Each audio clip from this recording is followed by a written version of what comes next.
આસ્થા અને પ્રકૃતિનું સંગમ દેવઘાટ.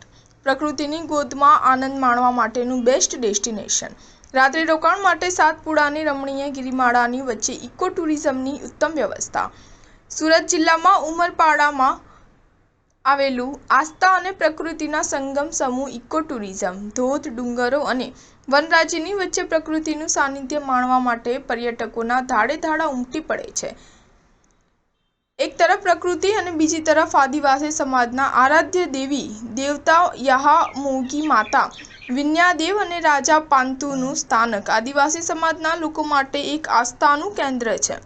ઉમરપાડા તાલુકાથી 15-20 કિલોમીટરની દૂરી પર સાતપુડાની રમણીય ગિરિમાળામાં આવેલું દેવઘાટ ધામના દર્શન અને પ્રકૃતિની રમણીયતાને માણવા માટે દૂર દૂરથી પર્યટકો ઉમટી પડે છે.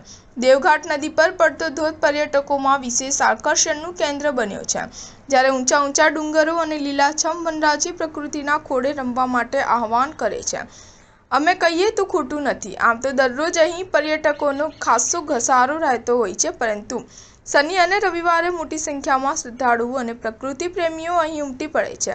ઝરમર ઝરમર વરસતા વરસાદમાં પર્યટકો અહીં દેવઘાટ ધામના દર્શન કરી ધન્યતા અનુભવે છે. સાથોસાથ પ્રકૃતિએ વેરેલા સૌંદર્યનું રસપાન કરી પ્રકૃતિ સાથે એકાત્મતાનો અનુભવ કરે છે.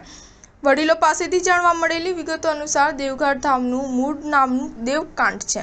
દેવકાંઠ પરથી દેવઘાટ નામ પડ્યું હોવાનું જણાવે છે.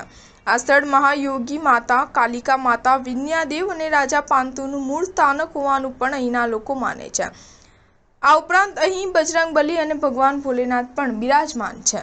સ્ટાર ન્યૂઝ 7 હંમેશા સચ્ચાઈની સાથે.